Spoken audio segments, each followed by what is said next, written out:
Jadilah agama begini. Ayo tukang-tukang zikir saja, berdoa. Nanti Allah beri rezeki. Allah tidak akan kasih rezeki orang yang diam.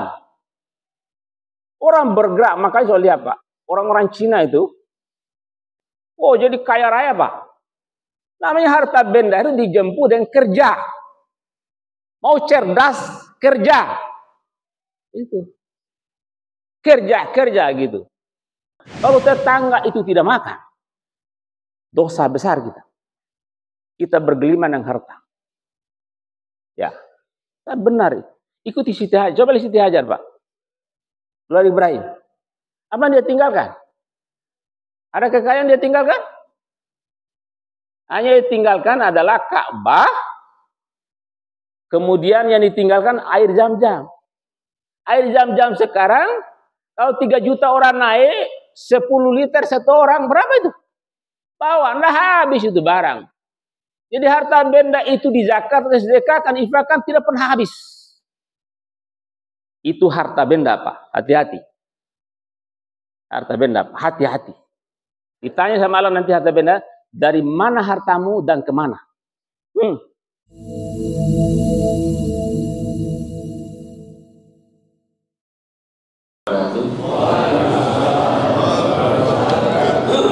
Alhamdulillahirrahmanirrahim. Wassalatu wassalamu ala asrafil anbiya'i mursalin wa ala alihi washabihi ajma'in. Yang saya hormati Bapak Dr. Sirajuddin, Ketua DMI Kota. Beliau ini sebagai polisi Pak. Polisi yang luar biasa. Saya sering bertemu dengan beliau. Pangkatnya tinggi. Kalau tidak salah 3 atau 4 bunga Pak Komandan. Saya ini termasuk penceramah kerohanian di Polda. Saya tahu polisi-polisi hebat Pak. Jangan Bapak kira polisi itu tidak hebat. Hebat menjaga keamanan kita. Terutama beliau ini sebagai ketua DNI, luar biasa. Yang saya hormati Bapak Dr. Sirajuddin jadi. Ada Dr. Sirajuddin juga. Saya punya saudara ini dari Bima ini. Ini baku keluarga dengan saya Pak. Ya dari Bima beliau. Kumisnya mirip dengan saya. Bersaudara dengan saya. Betul-betul baku keluarga dengan saya. Kami ini adalah orang Bima, tapi juga nenek moyang kami dari Bugis. Pak Dr. Sirajuddin ini. Yang saya hormati sekretaris DMI, saya punya anak juga ini dari UI ini, alumni UI. Ya, ada Ridho, Ustadz Ridho saya panggil. Saya panggil anak-anak saya sebagai Ustadz karena mereka sudah jago-jago, hebat. Suaranya Masya Allah. Yang saya hormati pengurus Masjid Pakarosi Al-Aqsa. Yang saya hormati ini ada direktur. Ya, ada direktur Bank BSI ini. Ini luar biasa, ini dukung oleh bank. Bank itu banyak uang, Pak. Alhamdulillah diberi kredit oleh beliau kemarin 1 sekian miliar. Ya, saya nanti mau bermohon lagi, Pak, 2 miliar nanti. Ini untuk umat, ya. Saya mau cetak buku nanti. Pak Direktur harus membeli sama saya. Kan demi umat. Singkatnya hadirin dan hadirat yang saya muliakan dan hormati semua, orang-orang tua saya, para alim ulama seluruhnya, tokoh-tokoh masyarakat. Tentu saya tidak bisa sebut satu persatu. Pertama-tama mari kita bersyukur kehadirat Allah Subhanahu wa taala atas segalanya. Di subuh pagi yang indah luar biasa di rumahnya Allah, kita semua menjadi tamu-tamu Allah yang luar biasa. Sholat subuh ini dahsyat Pak. Sholat sunnahnya saja itu Allah lebih menghargai orang sholat sunnah 2 rakaat daripada dunia dan isinya. Dan kita kejar dunia ini. Banyak emas, dan lain sebagainya. Tapi lebih dihargai oleh Allah sholat sunnah 2 rakaat. Apalagi sholat wajibnya. Termasuk sholat tahajudnya tadi. Siapa sholat tahajud, sholat sunnah, sholat subuh secara banyak, dahsyat itu. Kecil surga bagi Allah. Dikasih orang-orang yang beriman kayak begini. Mahal iman itu. Ya, mudah-mudahan ibadah kita lakukan diterima oleh Allah Subhanahu wa taala dan sebagai bekal kita. Salawat dan salam mari kita kirimkan kepada junjungan kita Nabi besar Muhammad SAW, Nabi sebagai teladan kita bersama. Bapak Ibu yang saya muliakan, saya ceramah di sini berapa jam? 30 menit ya. Nanti dilihat ya. Saya ini penceramah Pak. Hobi ceramah. Ada 2 hobi saya, ceramah dan membaca buku. Ya, namanya hobi 1 jam, 2 jam biasa. Nanti kita lihat kalau jamaah sudah goyang, saya berhenti. Saya mau promosikan dulu, ada anak-anak saya yang hebat ini, yang saya bawa. Saya sebagai dekan akan mempromosikan juga UIN Dato Krama Palu dan anak-anak saya ini bawa alat-alat ini yang hebat. Ini baru semester 2, semester 4 Pak. Jago-jago mereka itu. Jurusan mereka jurusan KPI, komunikasi dan penyiaran Islam. Ya, dia shooting kita. Nanti kita masuk di YouTube ini. Ya, nanti klik di channel Dato Krama TV. Nanti keluar nanti. Ya. Ada juga kalau ada masalah keluarga anak-anak kita, ada lagi 1 jurusan bimbingan konseling Islam. Datang di kampus, nanti ada lab sana, Bapak Ibu akan dibimbing anak-anak Bapak Ibu atau Ibu Bapak sendiri yang bermasalah. Banyak pakar sana. Jadi jangan dianggap UIN itu adalah tukang baca doa. Kami ini telah berkiprah lebih dari itu. Menguasai alat-alat kayak begini media. Dan juga seperti umum. Kami 2 senjata. Ada senjata agama, senjata umumnya. Ini promosi Pak. Coba tahu ada yang mau masuk di fakultas saya, SPP-nya masih murah. Ada 400, 900, 1 juta. Tidak ada yang saya terlalu tinggi. 3 kali lipat dari luar sana. Banyak beasiswa. Itu promosi. Baik Ibu yang saya muliakan, topik ceramah kita adalah manasai dalam kehidupan sosial. Saya biasa kecewa terus terang. Mohon maaf. Nah saya ini gaya bebas Pak ya. Jadi saya kalau ceramah gaya bebas. Ya. Sa'i itu adalah lari-lari kecil antara Safa dan Marwah. Itu kan di atas sana itu sebagai rukun haji. Begitu turun dari pesawat, itu yang pertama. Dan memang itu yang pertama yang terjadi kejadiannya pada dulu. Ini sebenarnya haji ini Pak, sebenarnya adalah perilaku keluarga Ibrahim. Kalau perilaku keluarga Ibrahim itu perilaku hari-hari sebenarnya. Bukan di sana intinya haji itu. Haji di sini. Saya kadang-kadang kecewa Pak, mohon maaf. Nanti Bapak boleh protes ya. Kenapa umat Islam ini tiap tahun ribuan, bahkan ratusan ribu orang naik haji, tapi perilaku jadi tidak memberi efek sosial gitu. Miskin begitu banyak, kaya begitu banyak, tetangga tidak makan, ya, tetangga tidak sekolah, itu tidak ada efek dari haji. Itu, mohon maaf saya ini disiplin ilmu saya adalah ilmu sosiologi. Saya belajar sosiologi 10 tahun Pak. S1 saya adalah dakwah. Ya, jurusan saya adalah penerangan dan penyiaran Islam. Jadi memang tukang-tukang ceramah. Sejak SD, SMA kelas 1 sampai mati insya Allah sebagai penceramah insya Allah. Jadi hobi itu ceramah. Saya agak-agak, kenapa tidak ada korelasi antara haji dengan perilaku sosial itu? Itu yang saya pikir. Padahal itu, haji itu sebenarnya adalah perilaku Ibrahim, Ismail, dan Hajar dalam kehidupan hari-hari. Jadi hampir tidak ada korelasi antara ya perilaku haji, perilaku sholat, dan kehidupan hari-hari. Sekiranya umat Islam ini tiap tahun ratusan ribu naik haji, ya tentu puluhan tahun jadi jutaan. Itu memberi efek yang besar terdapat. Karena pemahaman agama mungkin masih dikotomi, haji, kehidupan. Nah, saya mencoba membedahnya. Ya, mudah-mudahan ini bisa. Sa'i itu lari-lari kecil antara Safa dan Marwah. Itu sebagai rukun haji. Apa tuh lari-lari kecil itu sama? Lari-larinya Siti Hajar dulu mencari air. Baru dapat air di telapak kaki anaknya Ismail. Nah, dalam sejarah begitu. Ketika Ibrahim itu menempatkan Siti Hajar dan anaknya masih merah, ya Ibrahim pulang. Setelah itu bingung itu Siti Hajar di padang pasir, bingung dia sendirian, anak merah. Dia sendiri tidak ada siapa-siapa, panas, haus. Nanti kalau haus, di mana mau cari air? Nanti ke depan kalau bisa, saya juga bisa bawa air. Kita butuh air, Pak. 85% tubuh kita butuh air. Jadi DMI ke depan, adakan air, minta sambang. Pasti banyak itu. Kalau cuma 10 dos, kecil itu ya. Pak Direktur ya, insya Allah. Allah berkah itu. Nah, bingung dia. Dia tanya Ibrahim, Ibrahim, kenapa kau pergi? Kenapa kau tinggalkan kami ini? Ibrahim tidak menjawab. Ibrahim, kenapa kau tinggalkan kami di sini? Desa, Ibrahim tak jalan, ya kali. Wahai Ibrahim, apakah perintah Allah atau kemauan kamu? Balik. Ini perintah Allah. Jadi istri, jangan banyak rewel. Sekarang banyak istri yang rewel, Pak, terhadap suami.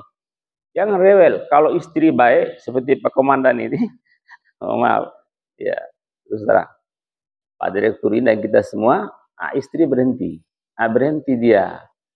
Setelah itu bingung dia, haus. Nah itu, sudah ada air. Ini gara-gara penceramah ini, Pak. Ada air ya. Alhamdulillah, luar biasa masjid kita itu. Ya, yes, begitu. Nah, setelah itu dia bingung cari air.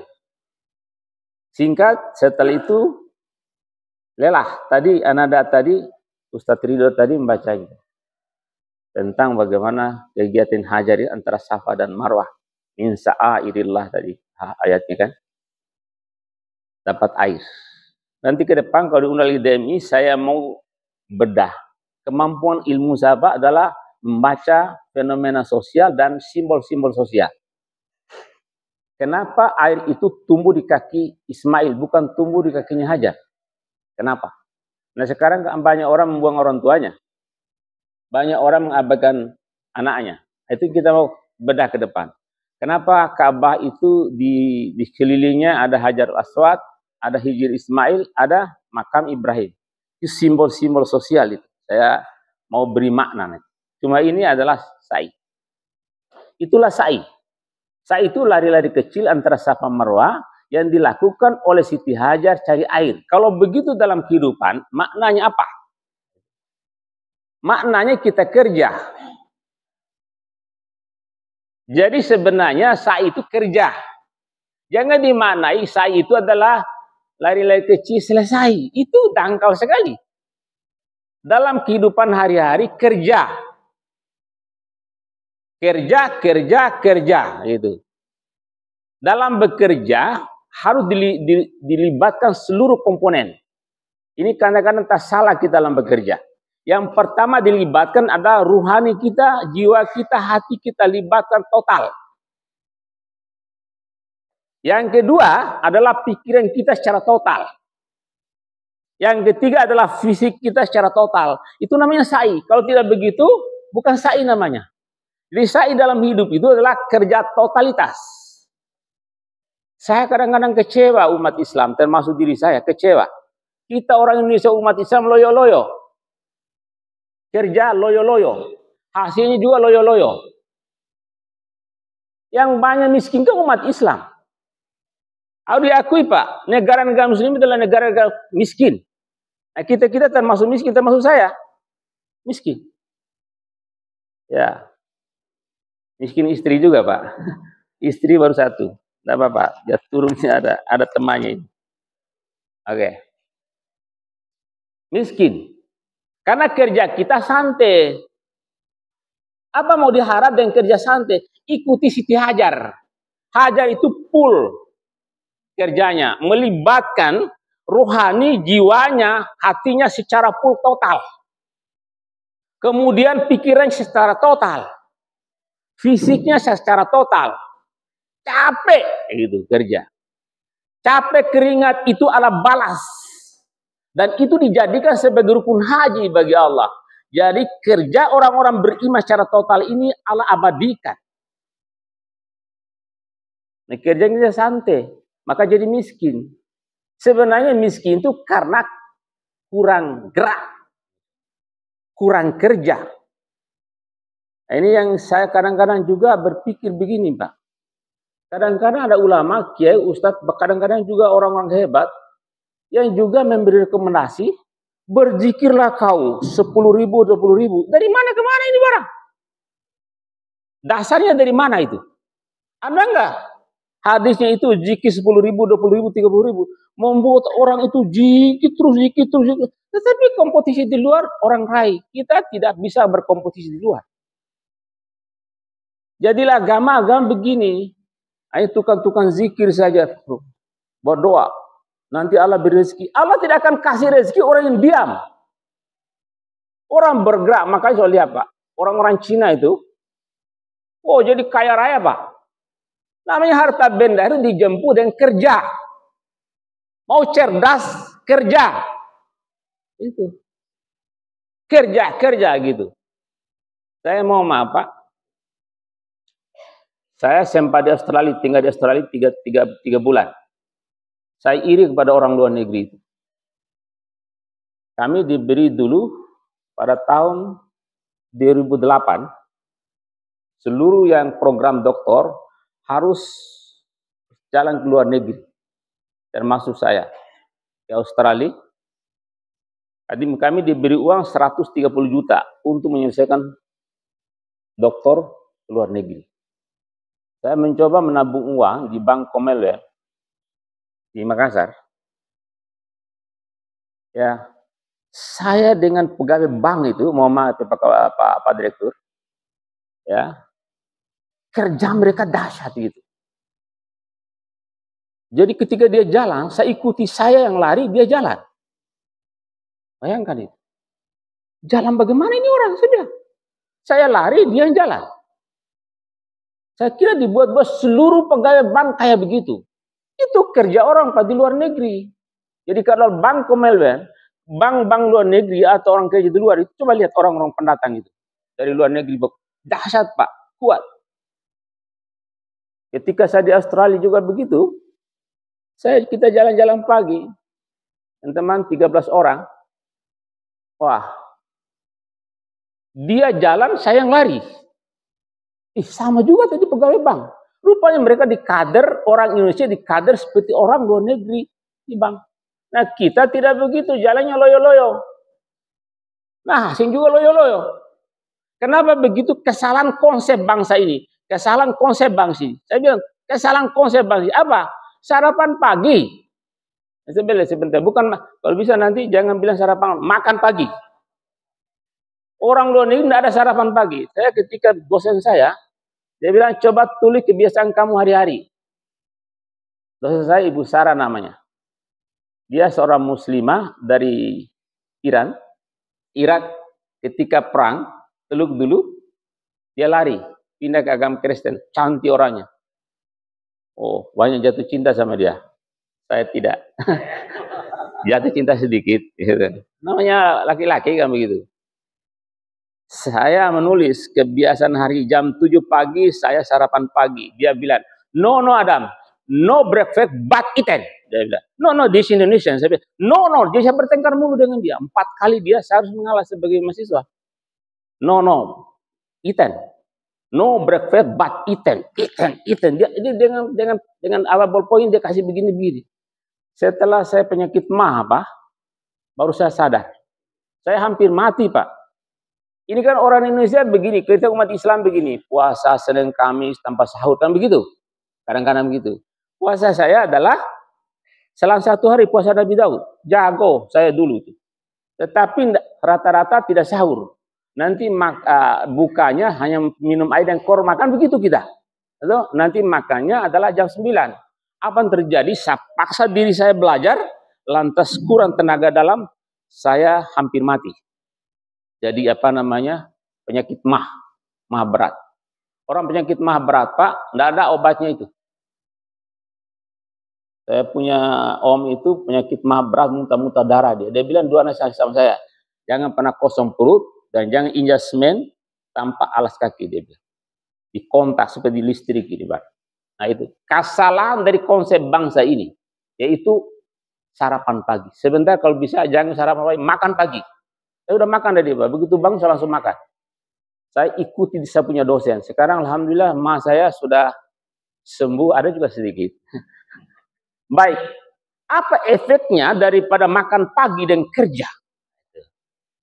Orang-orang yang di satu ayam dia satu orang makan, kita satu ayam satu keluarga. Kalau perlu telur satu biji bagi 4 untuk anak-anak. Tidak bisa cerdas, anak-anak kita tidak bisa cerdas. Makanya tidak terjamin, miskin. Nah, itu kerja itu dibutuhkan tenaga, Pak. Tenaga itu dibutuhkan makan yang bergizi gitu. Apa juga di pesantren, mohon maaf, ada ustaz-ustaz pesantren, salah juga konsepnya itu. Kasih makan anaknya tahu tempe. Ya akhirnya otak anak diperas, dipaksa, banyak sakit. Tidak bisa itu melawan sunatullah itu, tidak boleh. Harus makan. Maka Nabi tidak ada konsep sarapan pagi, Pak. Makan. Ya, coba konsep Nabi. Makan ketika lapar, berhenti sebelum kenyang. Jangan pakai teori orang. Bagi orang mah apa? Pakai teori Rasul. Makan ketika lapar, berhenti sebelum kenyang. Baik, itu kerja dibutuhkan tenaga. Totalitas. Ini yang penting terakhir ini, Pak. Hasil kerja jangan makan sendiri. Ini yang tidak benar. Banyak sekarang orang-orang kaya. Mau ada orang kaya sini, kalau tersinggung tidak apa-apa juga. Banyak orang kaya, ya, tidak mau bagi hartanya. Tetangganya lapar, tidak mau dibagi. Tetangga sebelah tidak sekolah anaknya, tidak mau lihat. Hanya dia yang egois, kasih sekolah anaknya. Tidak benar ini. Tidak benar itu. Salah beragama kayak begitu. Ikuti Siti Hajar. Nanti kita diskusikan. Tidak benar itu. Ikuti Siti Hajar. Siti Hajar itu cari air. Sudah lelah cari air, capek cari dapat. Setelah dapat air, dia zam-zam. Zam-zam itu memele-mele air. Jam. Yang keluar kau gembira. Minum air. Minum air. Setelah itu, dia kasih juga minum sama anaknya. Gembira dia. Ya kan? Tapi air itu bukan untuk dia. Yang lebih banyak antara untuk makhluk yang lain. Air zam-zam sejak dulu, sampai sekarang 4.000 tahun yang lalu sampai sekarang terus tumbuh mengalir sampai nanti kiamat. Itu rezeki kalau disedekahkan, dijakatkan, ya, diinfakkan, tumbuh terus. Jangan jadi pikiran kapitalisme, eksploitasi alam, eksploitasi manusia, kaya sendiri. Itu tipe laba-laba. Nah, banyak umat Islam tipe laba-laba, tapi dianggap hebat saya. Apa mau yang hebat? Jidamu itu ada, jenggot dan kumis yang luar biasa, lambang keislaman. Sorbang ada, tidak benar gaya Islam seperti itu. Jadi pikiran kapitalisme, tidak benar. Kalau tetangga itu tidak makan, dosa besar kita. Kita bergelimang dengan harta. Ya, tidak benar. Ikuti Siti Hajar. Coba lihat Siti Hajar, Pak. Luar Ibrahim. Apa yang dia tinggalkan? Ada kekayaan dia tinggalkan? Hanya ditinggalkan adalah Ka'bah, kemudian yang ditinggalkan air zam-zam. Air zam-zam sekarang, kalau 3 juta orang naik, 10 liter satu orang, berapa itu? Bawa, nah habis itu barang. Jadi harta benda itu dizakat, disedekahkan, infakkan, tidak pernah habis. Itu harta benda, Pak. Hati-hati. Harta benda, hati-hati. Ditanya sama Allah nanti harta benda, dari mana hartamu dan kemana? Itu saya lihat orang yang kumpul-kumpul harta itu, ya, yang banyak uangnya, banyak rumahnya, banyak kosnya, banyak tanahnya, nanti berhadapan dengan Allah. Sebab itu, bukan kasih takut-takut. Kalau takut sendiri tidak apa-apa. Ya. Jadi tanya nanti, dia menghisap, Pak. Dari mana hartamu dan kemana? Sampai paku-paku yang itu, seluruh tanya sama Allah nanti. Demi Allah ini, Pak. Bukan ini saya karang-karang ini. Bapak baca sejarah itu. Baca sejarah tentang orang miskin. Lantas dia karena miskinnya itu, raja bilang, siapa yang menemani saya di kubur, saya akan hadiahkan setengah dari harta saya.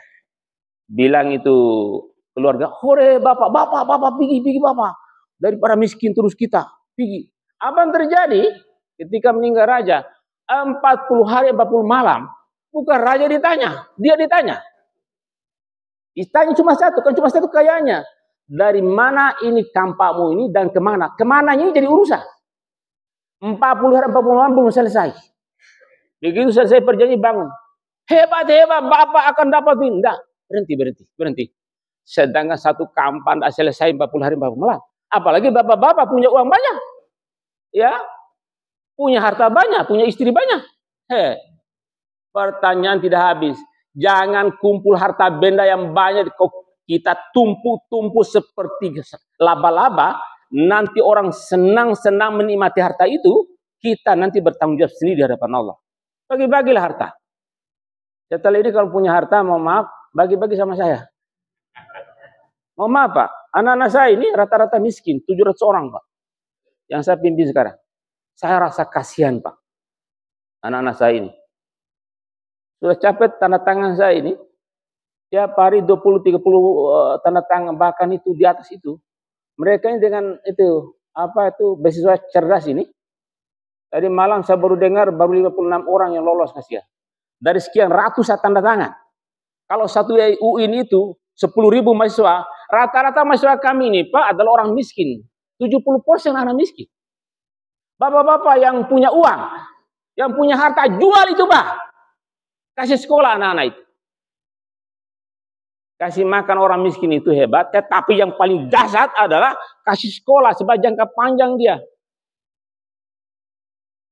Alhamdulillah, mohon maaf Pak. Ini ada Pak Kepala Bank ini. Nanti Bapak kalau saya minta uang sekitar 1,5 miliar, 2 miliar, Bapak carilah uang gitu. Dan nanti saya mau cetak buku Pak. Buku saya lagi laris. Hanya untuk anak-anak miskin ini. Laskar Kembar Bulan Purnama. Kisah inspiratif perjuangan anak buruh tani miskin sakarat meraih impian dan cita-cita. Buku itu laris Pak. Saya mau filmkan. Untuk film nanti Pak Direktur ya. Ya dicarilah jalan, saya minta lagi uang nanti. Untuk apa Pak? Hanya untuk sekolah anak-anak saya ini. 700 orang. Saya nanti ke depan, saya tidak bisa mengkhianati orang-orang miskin, tidak mengkhianati masjid. Saya sekarang 3 masjid saya pegang Pak. Ada 5 masjid saya pegang selama ini. Ya, tidak bisa mengkhianati orang miskin. Baik Bapak Ibu yang saya muliakan. Terakhir Pak ya, ini saya takut ditegur. Saya mau cerita terakhir Pak. Berarti pulang Pak, ada uang di sana yang banyak. Tentu pikirkan keluarga juga, jangan semuanya ya. Paling tidak zakatnya, sedekahnya juga sedikit begitu. Ada kisah Pak, nanti Bapak cari di YouTube atau di Google. Cerita Haji Mabrur, supaya nanti ini merubah mindset dan mental para haji dan kita menhaji ini. Ya. Ceritanya ada seorang ulama besar dari Suriah, Damaskus, pergi naik haji pada tahun kira-kira 797 Masehi. Jadi lama cerita itu. Tapi ada bukunya itu. Tapi diberitakan dalam koran dan media massa. Nanti Bapak Ibu bisa klik itu. Ceritanya ada seorang sol sepatu atau tukang jahit sepatu lah begitu. Kerja hari-harinya sebagai orang miskin dia, tapi dia mau naik haji. Dia tabung-tabung dari itu sekitar 40 tahun dia tabung-tabung aja.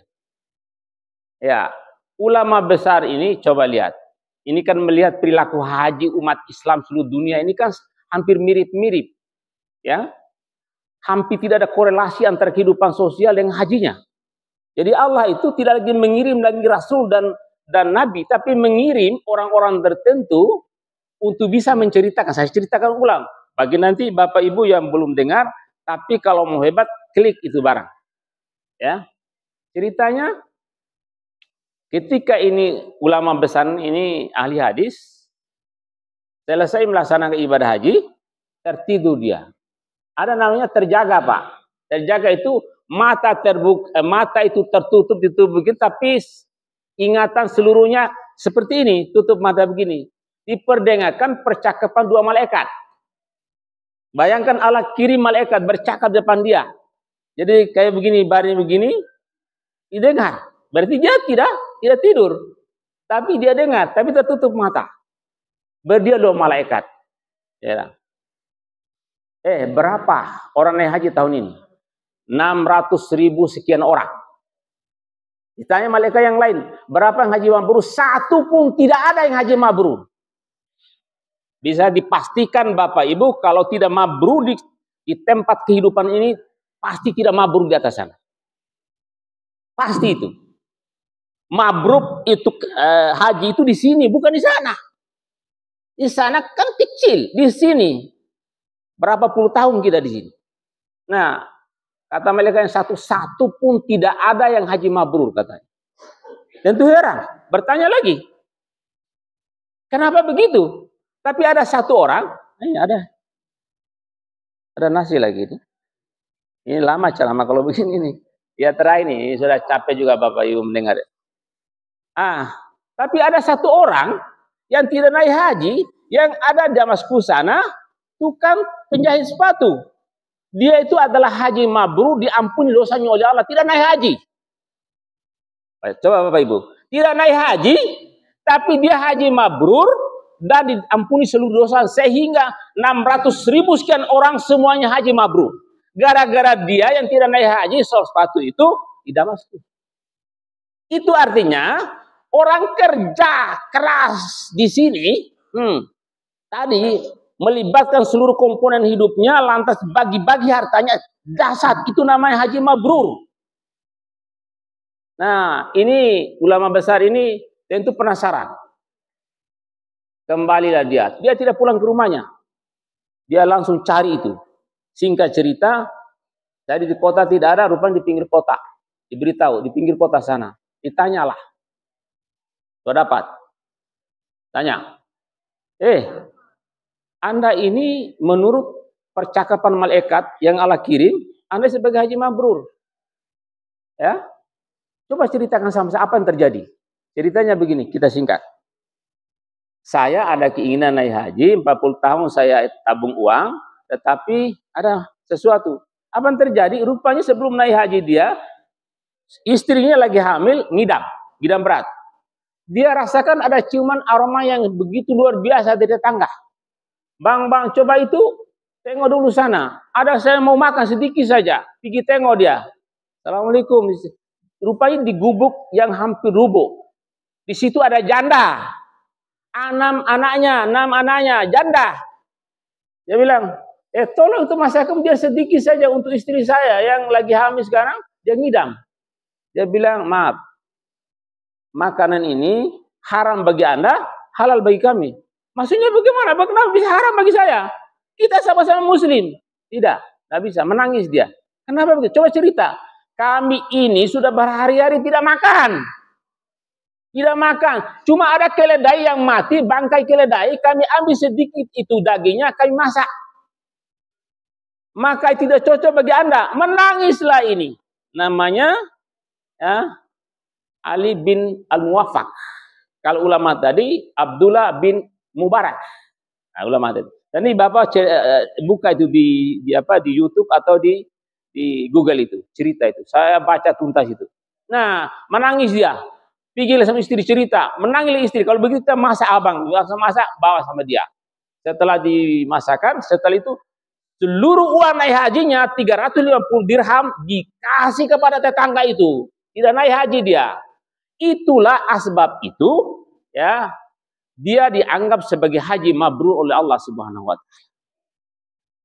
Tidak ada gunanya naik haji sana kalau tetangga kelaparan. Tidak ada gunanya nih haji kalau tetangga tidak sekolah.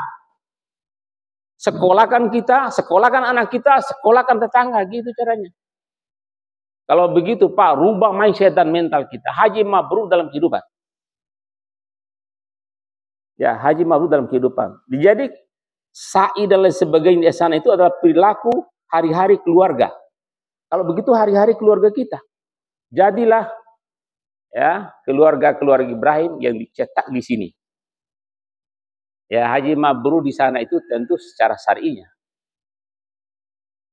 Secara sosial, secara filosofis, sofistiknya di sini. Kalau begitu raihlah haji mabrur secara sosial, secara sofistik, secara filosofis, dan raih haji mabrur di sana secara syar'i. Mungkin demikian Bapak Ibu. Cara saya itu berapi-api begini Pak, gaya saya. Walaupun saya tidak tahu ada amplop atau tidak sebentar. Ya, Saya mau maaf, jangan dipikirin itu Pak pengurus ya. Saya ini sebagai mubalik, menurut saya harus profesional saya memberi materi, tapi dipikirin oleh pengurus adalah amplonya. Saya tidak suka amplonya, tapi isinya saja. Ya, saya mau maaf saya, selama saya jadi mubalik, kadang-kadang jalan kaki tidak kasih apa ucapan terima kasih. Itu pun adalah imbalan. Ingat Bapak Ibu, setiap tindakan Muslim ada imbalannya. Itu dalam teori sosial namanya teori tindakan sosial atau teori pertukaran sosial. Saya ceramah dengan berapi-api ini mengeluarkan tenaga seluruh, itu perlu nanti dihargai. Paling tidak terima kasih Pak Ustadz telah berberi ceramah. Itu juga adalah imbalan. Pahalanya banyak kan? Ya. Sama dengan sholat tadi, imbalannya apa? Surga kan begitu. Tidak ada tindakan orang tidak punya motif. Tidak ada ikhlas bilang ikhlas polos, bukan. Ikhlas itu ada imbalannya. Sholat tadi mau masuk surga. Begitu kan imbalannya. Tidak ada orang tidak mau masuk surga. Seluruh tindakan muslim itu oleh Allah hargai. Niat itu diberi harga namanya pahala. Pahala bayaran adalah surga. Maka itu kalau begitu Bapak Ibu, setiap tindakan hari-hari itu adalah niat karena Allah, insya Allah Allah balas dengan pahala dan dapat dunianya. Bekerjalah maksimal. Hasilnya bagi-bagi. Itu aja intinya. Kerja maksimal, libatkan seluruh komponen badan ini sampai capek, dan hasilnya bagi-bagi kepada masyarakat. Itu namanya sa'i. Kalau tidak begitu bukan sa'i namanya. Ya, itu namanya haji mabrur. Demikian barangkali ceramah sudah lama sekali. Saya juga tidak tegur, saya sudah capek juga. Terima kasih banyak, yang benar datang dari Allah, yang salah di saya. Kalau ceramah begini gaya saya Pak. Gaya bebas. Sejak SMA kelas 1 sampai sekarang. Gaya bebas. Tentu selama gaya bebas ini ada yang kurang. Ya, itu yang benar datang dari Allah, tolong dipetik. Yang salah dari saya mau dimaafkan. Jangan persoalan di laut dibawa ke darat. Jangan persoalan ceramah ini nanti cerita, baku cerita, apalagi baku berkelahi di luar. Kita sebagai seorang muslim selalu ada Nabi. Ya, salah dan hilaf adalah hal biasa bagi kita sebagai manusia. Terima kasih banyak. Assalamualaikum warahmatullahi wabarakatuh.